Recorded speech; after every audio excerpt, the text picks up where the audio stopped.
என்னடா ஊர் இது? ஒரு பக்கியும் காணா. இது வேற, இந்த ஊர்ல வேற இப்படி குளிர் அடிக்குது சாமி. என்ன பண்ண போறேன்னு தெரியலையே.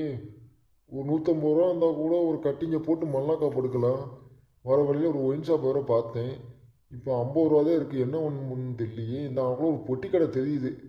ஆகா, பெட்டி கடைக்காரன் பார்க்க மாக்கா மாதிரி இருக்கான்டா. சரி, வா வா வா, வாடா வாடா, போய் அவனை ஒரு அமுக்கு அமுக்குவோம். நேற்று கடை திறந்து வச்சேன், ஒரு பவுனி கூட ஆகலை. இன்றைக்கி திறந்து வச்சுருக்கேன். இன்றைக்கி என்ன ஆக போகுதுன்னு தெரியல. போட்டு வச்ச பஜ்ஜி போண்டாலாம் அப்படியே கிடக்குது. பூரா வேறு கடனுக்கு தான் வாங்க வராங்க. சே, நான் இருக்கும்போது எவனும் வரமாட்டாங்க. என் பொண்டாட்டி இருக்கும்போது வந்து கடனுக்கு வாங்கிட்டு ஓடி போயிடுறாங்க. நான் இருக்கும்போது வந்தாங்கன்னா பூரா பற்றி பஜ்ஜி மாதிரி அப்படியே புனிஞ்சு எடுத்து பிடிவேன் எல்லாத்தையும். எவன் வாங்கடா, அவங்கள ஒரு வழி இன்றைக்கி பார்க்க மாட்டேன்டா. இன்றைக்கி நான் தானே கடையில் உட்காந்துருப்பேன். வாங்கடா. அண்ணே வணக்கம்ண்ணே. அண்ணே, 2 சிகரெட்டு, மலைப்பாறு பீடி ஒரு 2 கட்டு, அப்புறம் ஒரு டீ, 2 பட்டர் பிஸ்கட்டுண்ணே கொடுங்கண்ணே. ஓகே தம்பி. மாஸ்டர், ஒரு டீ போடுங்க டக்குன்னு, கஸ்டமர் வந்திருக்காங்க. என்ன அமௌண்ட்டு எவ்வளோ ஆச்சுன்னு சொல்லுங்கண்ணே. போய் நான் வீடு வேறு பார்க்கணும்ண்ணே. தலையெல்லாம் சுற்றுதுண்ணே. ஐயோ அப்பா. தம்பி, மொத்தம் 85 ரூபா ஆச்சு தம்பி.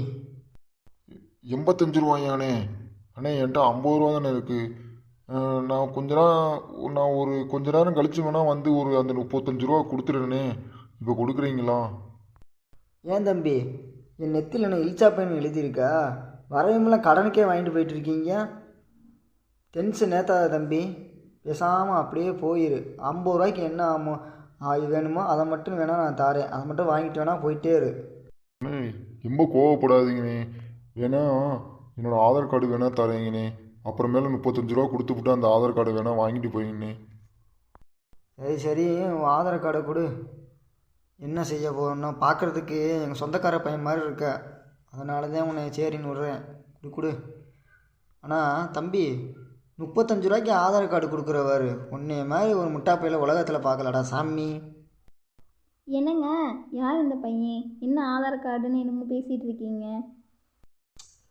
இந்த தம்பி பீடி சிகரெட்டு வாங்கினாரு.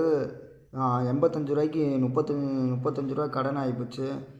சரி, அதான் ஆதார் கார்டு கொடுப்பா, அப்புறமேல 35 ரூபா கொடுத்து வாங்கிட்டு போப்பான்னு சொன்னேன். ஏங்க, 35 ரூபாவில் நமக்கு ஒரு இதாங்க. ஆதார் கார்டெலாம் வேணாம். அந்த பையனும் வேலை பார்க்குற ஆஃபீஸோட அட்ரெஸ்ஸு, அந்த பையனோட பேர், இந்த டீட்டெயில் மட்டும் வாங்கி வச்சுக்கோங்க. அப்புறமே வந்தால் கொடுக்க சொல்லுங்கள். உங்கள் ஒப்பனை செருப்பை கழட்டி அடிக்கணும். உன்னை என்னை கட்டி வச்சான் பார்த்தியா? இருக்கட்டும், பார்த்துக்கிறேன். ஏங்க, நம்ம குடும்ப விஷயத்தெல்லாம் வீட்டுக்குள்ளே பேசிக்கலாம். இப்படி பப்ளிக்காலாம் பேசாதீங்க. ஃபஸ்ட்டு அவங்கிட்ட அட்ரஸை வாங்கி வச்சுட்டு அந்த தம்பியை அமுச்சு விடுங்க. தம்பி, உங்கள் பேரை சொல்லுங்கள். உங்கள் பேர், உங்கள் ஆஃபீஸ் அட்ரஸை சொல்லுங்கள். அண்ணே, என் பேர் நல்ல தம்பி. என்னது நல்ல தம்பியா? ஏன் தம்பி இப்படி நல்ல தம்பின்னு பேர் வச்சுக்கிட்டு பீடி சிகரெட்டெல்லாம் குடிக்கலாமா நீங்கள்? இது உனக்கே நியாயமா? என்ன உங்கள் பேர் என்னதுண்ணே? ஏன் பேரா? உத்தம புத்திரன். நீ மட்டும் உத்தம புத்திரனா இருந்துட்டு நீங்கள் மட்டும் பீடி சிகரெட் விற்கலாமா? உங்களுக்கு இது நியாயமா?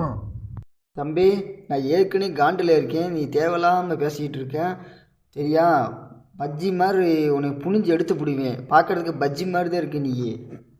என்னது பஜ்ஜி மாதிரி புனிஞ்சு போடுவீங்களா? ஐயோ! டேய், ஓடாதரா, நில்றா. டேய், அட பாவி, 35 ரூபான்ட்டு இப்போ 85 ரூபா கடன் ஆக்கி விட்டு போயிட்டியாடா. மவனே, நீ கையில் மட்டும் கேடா. உன்னை பஜ்ஜி மாதிரி நான் புனிஞ்சு எடுக்கலாம். என் பேர் உத்தம புத்திரன் இல்லைடா.